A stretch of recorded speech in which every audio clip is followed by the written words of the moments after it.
Los Angeles, California, the 500 block of Lancaster Boulevard. It's Saturday, August 9th, 2025. Between about 4 and 5 a.m., outdoor security cameras at an apartment complex pick up movement. On film, the tenant of one unit appears, 36-year-old Josimar Cabrera Cornejo. There's no one else around, and the parking area is empty. The surveillance system records, in an unemotional, unblinking way, the man pulling a large, shapeless bundle out through the doorway and dragging it across the pavement. The load is completely covered in a heavy green fabric that looks like a curtain. Cabrera has to bend down and grab the bundle with both hands, clearly straining with the effort. He doesn't run or look over his shoulder. He methodically hauls the load across the courtyard to his vehicle. There are no witnesses. His 3 sons, who usually live with him, are already out of the apartment at that hour. This part of the story ends when Cabrera lifts the heavy bundle and places it in the trunk of his car. Moments later, the vehicle drives out of the complex, carrying the only object that ties that early morning to the disappearance of a person. Saturday, August 16th, 2025, Los Angeles, California. Exactly 1 week has passed since Josimar Cabrera's nighttime activity in the apartment complex parking area. Search efforts have shifted from the city toward the surrounding wilderness. Authorities concentrate on the Los Angeles National Forest. This vast area sits only about a 40-minute drive from the couple's home on Lancaster Boulevard. A round trip that fits neatly into the timeline of his absence on the morning of August 9th. The first significant discovery in the forest is a vehicle. Officers find a car officially registered to Sheila Gutierrez. The interior is empty, and the vehicle has simply been abandoned among the trees, as if the driver was in a hurry to get rid of it. Finding the car narrows the search area to a specific grid, and soon after, not far from the vehicle, a group discovers a body. The remains were not buried or carefully hidden. Investigators note a key detail: the way the body was concealed. It was tightly wrapped in fabric, not a standard body bag or construction plastic, but an ordinary green window curtain. Visually, this item matches exactly the heavy bundle Cabrera was seen loading into the trunk on video. The material becomes a direct piece of physical evidence linking the apartment to the forest discovery site. To confirm the identity, forensic experts turn to fingerprints. Prints taken from the body are checked against national records.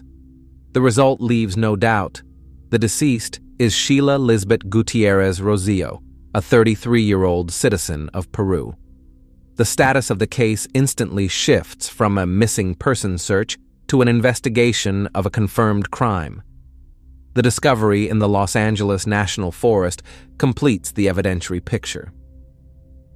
The investigation now has a body and a direct connection to actions by the husband through the green curtain and the abandoned vehicle. Authorities now hold material confirmation of the tragic ending to Sheila's disappearance. Identification of the body recovered from the National Forest allowed investigators to build a profile of the victim. Sheila Lisbeth Gutierrez Rosillo, a 33-year-old native of Peru, had only been living in Los Angeles for a short time. The family immigrated to the United States in 2023, having spent just 2 years in the country. Sheila hadn't come to California alone. She crossed the border alongside her husband, 36-year-old Josimar Cabrera Cornejo. Together, they were raising 3 sons.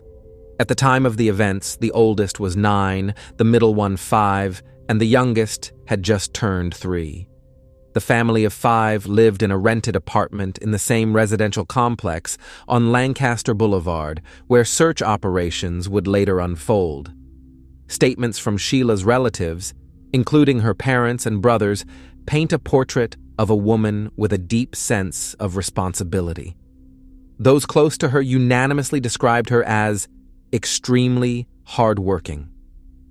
According to their accounts, the primary motivation for the family's difficult move was Sheila's determination to provide her sons with access to education and opportunities they may not have had in their home country. There was also a more personal reason behind the move. Sheila and Hosimar had been together for 10 years, and relocating across continents was seen as a way to reset their marriage. The couple believed they could leave behind their problems in Lima and start fresh in the US, thinking a change in geography might help fix what had gone wrong. Sheila made an active effort to build a social circle in her new surroundings. The family developed a network of friends, mostly neighbors and fellow Peruvians. Sheila had close girlfriends and a pair of family friends who were preparing to become godparents to her youngest son. Her life was stable and carefully planned. In fact, just 2 weeks after the date she went missing, the baptism of her youngest son had been officially scheduled.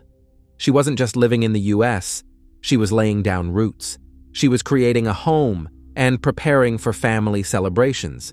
There were no signs she was planning to leave or separate from her sons, the very reason she had uprooted her life and crossed borders in the first place. To understand what happened in August 2025, one has to look at the history of the couple's relationship. Sheila and Hosimar had been married for 10 years. A deeper look into their past reveals that patterns of aggressive behavior didn't emerge suddenly after arriving in the United States. They were brought over from Peru. The first officially documented incident of abusive behavior occurred in 2017. While still living in Lima, Sheila filed a report with local authorities against her husband. The complaint stemmed from a physical altercation. At that time, their eldest son, now 9, was only 2 years old. Family members recall that while Cabrera had always displayed controlling tendencies, he tried to hide his aggressive side from Sheila's relatives, maintaining the appearance of normalcy. After relocating to California, the methods of domination changed form. The man systematically restricted Sheila's social and financial freedom. He forbade her from working, provoking confrontations every time she tried to leave the apartment. Any contact with the outside world triggered interrogations. Hosimar's jealousy evolved into total technical surveillance.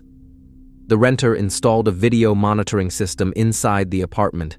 Cameras captured not only the entryway, but also what was happening inside the couple's bedroom. The purpose of this monitoring was absolute control over communication.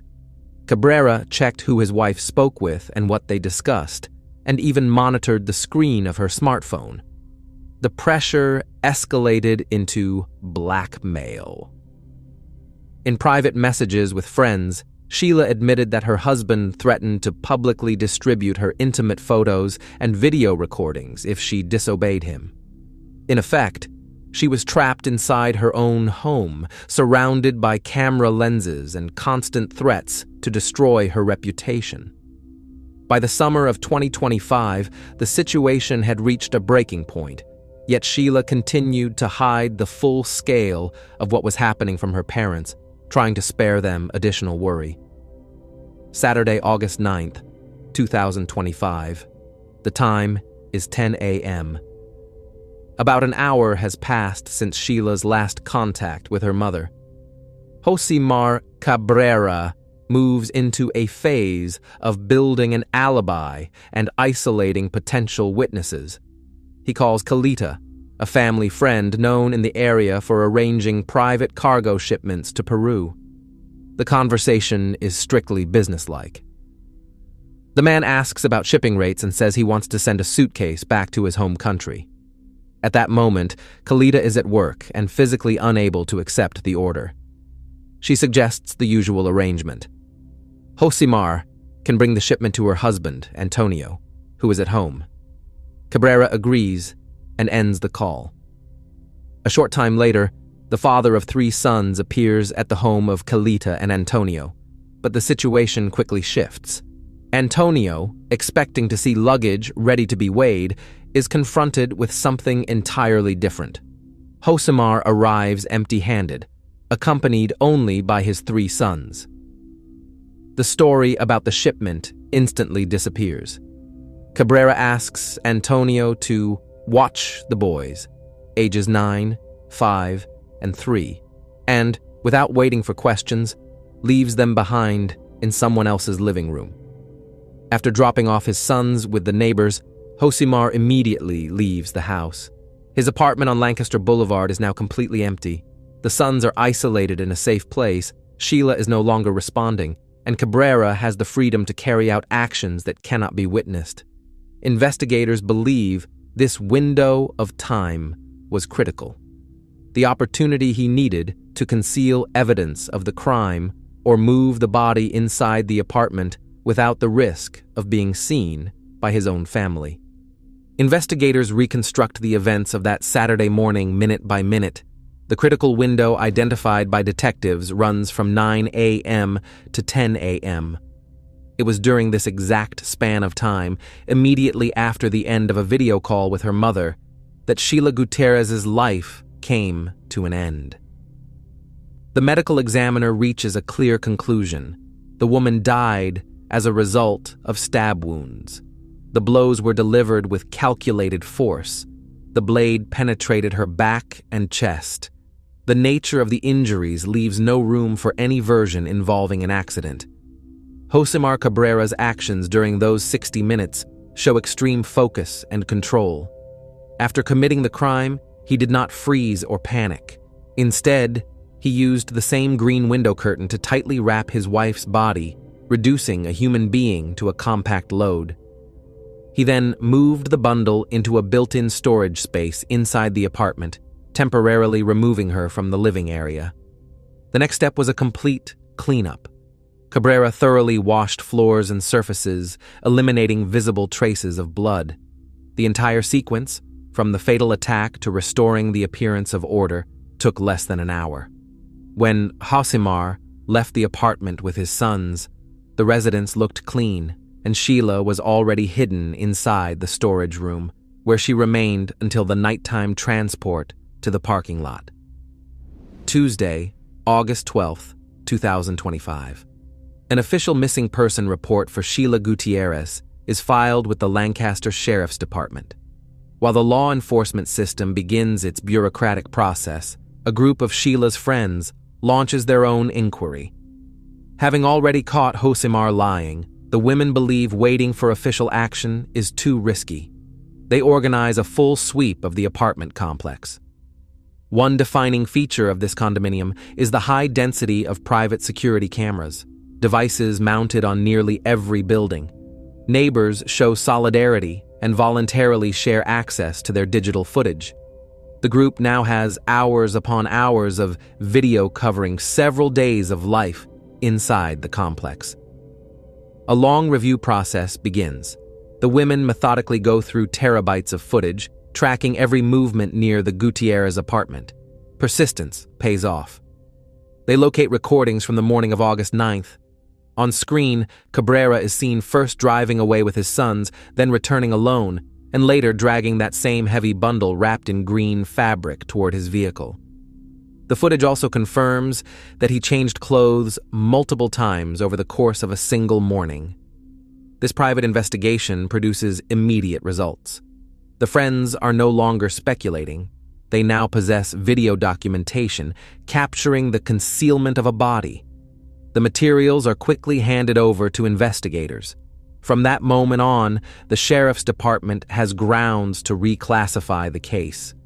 This is no longer just a disappearance, but a likely serious crime. While the grassroots group in Lancaster was still combing through hours of surveillance footage, the subject of their investigation had already left U.S. jurisdiction. By Wednesday, August 13, 2025, Josimar Cabrera, along with his 3 sons, had crossed an international border. Back in Lima, Sheila's family immediately contacted Peruvian authorities to request a check of passenger arrival records. But the database returned no match. That day, Cabrera had not officially entered Peru. His escape route turned out to be more complex than a direct flight. He and the boys were in Mexico, where they encountered a forced pause.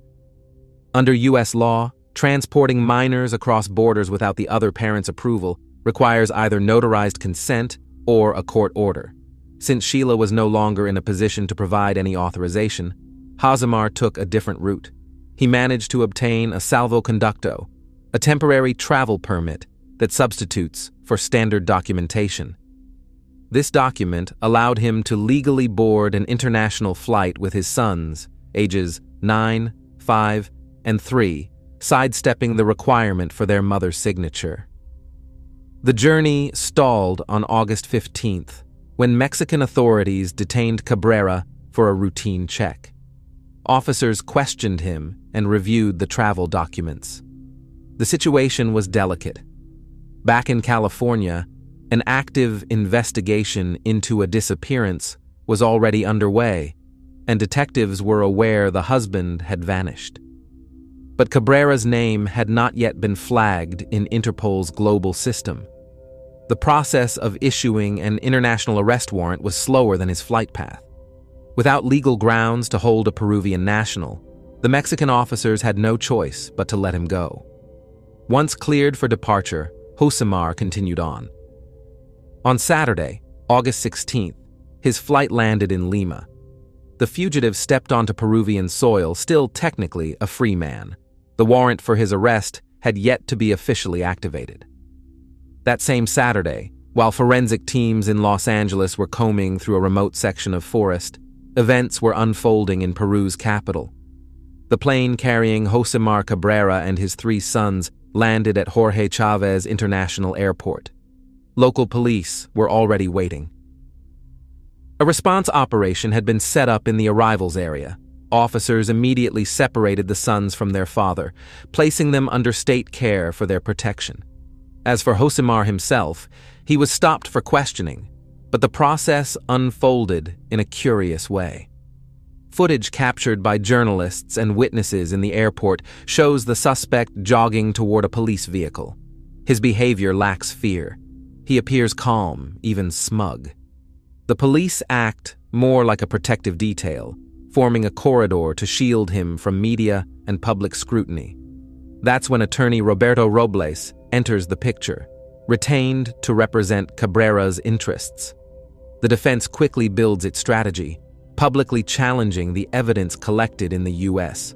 Robles claims the video showing the wrapped bundle being dragged cannot be considered proof. The defense pushes for a forensic anthropological review, arguing that the figure in the footage is too blurry to confirm identity and that the bundle's contents remain unknown. Robles insists on the presumption of innocence, pointing out that at the time of his client's arrival, no official confirmation of Sheila's passing had yet reached Peruvian authorities. The case hit a legal dead end. Despite the discovery of a body in California and the existence of surveillance footage from the parking garage, the bureaucratic machinery stalled. At that point, an arrest warrant had not yet been formally approved between the 2 countries under Interpol procedures.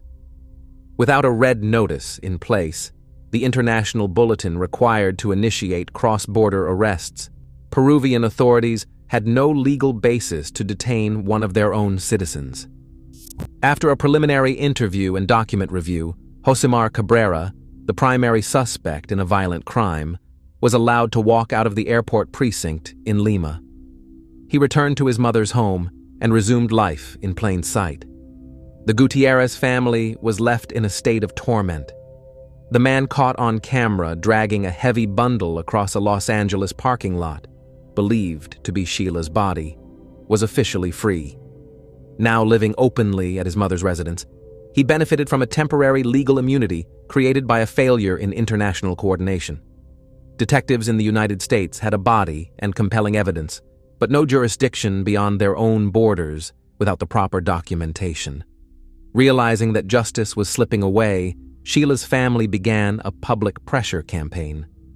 Her mother and sister appeared in national media, demanding immediate action. Their message was simple and direct. A man believed to have committed a serious offense was walking freely through the streets of Lima, while his victim remained in a California morgue. This surge of public attention helped fast-track diplomatic efforts. For 10 days, communication between Washington and Lima intensified. U.S. law enforcement worked rapidly to compile an extradition file, a critical step needed to activate Interpol's legal channels. A process that would typically take months was compressed into less than 2 weeks. Finally, Interpol's central office issued a red notice, a high-level international alert requiring participating nations to locate and temporarily detain the named suspect. Overnight, Josimar Cabrera's status shifted from free citizen to wanted fugitive. Peruvian police now had full legal authority to detain him using force if necessary. A tactical unit was dispatched immediately to his last known address, his mother's house, where he had been officially registered after his arrival. The operation was intended to bring his freedom to an end. But when officers entered the residence, they found empty rooms. Cabrera had vanished shortly before their arrival. He hadn't waited for handcuffs. He went underground, disappearing without a trace. Authorities declared him a national fugitive, blocking possible escape routes. Tensions were high. A man who had already made one international escape to evade accountability was now off the grid again. Peruvian law enforcement launched an intensive search, checking known associates, relatives, and potential safe houses across the capital city. On the morning of Wednesday, August 27, 2025, the final chapter of this case unfolded with surprising quiet. At 6 a.m., Josimar Cabrera, the man who had eluded a police raid just 10 days earlier, walked up to the front doors of the Interpol office in Santiago de Surco, a district of Lima. He wasn't alone. His attorney was with him. This was a voluntary surrender. In legal terms, attorneys call this a submission to authorities. Realizing that the search perimeter in Lima had tightened to the point of no escape, the suspect opted for a controlled arrest over life on the run. Cabrera didn't speak to investigators on site. He remained silent, leaving all communication to his legal counsel. The attorney stated that his client was prepared to cooperate with authorities to prove his innocence, despite the fact that he had previously gone into hiding. The following day, August 28th, Lima's 31st Criminal Court held an emergency hearing. A judge reviewed the request for international extradition and issued a ruling. Josimar Cabrera was placed under pretrial detention for 9 months. The purpose? Passive extradition, meaning Peru was willing to turn over its citizen to the United States as soon as all diplomatic steps were finalized. Now, Josimar Cabrera is set to return to California, but not as a free man. He will travel in handcuffs, escorted by U.S. Marshals.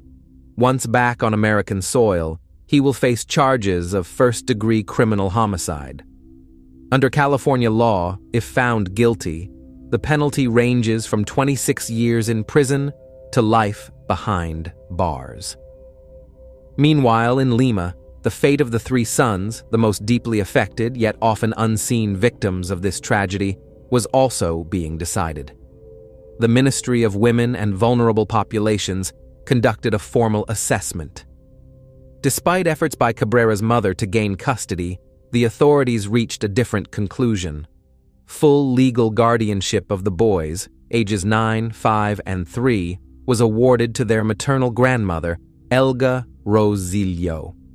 The government also approved a monthly stipend of 600 soles for each of the boys, to be paid until they reach the age of 28, provided they remain in school. The story of Sheila Gutierrez ended where it always should have, in a courtroom. But the cost of reaching that point was devastating.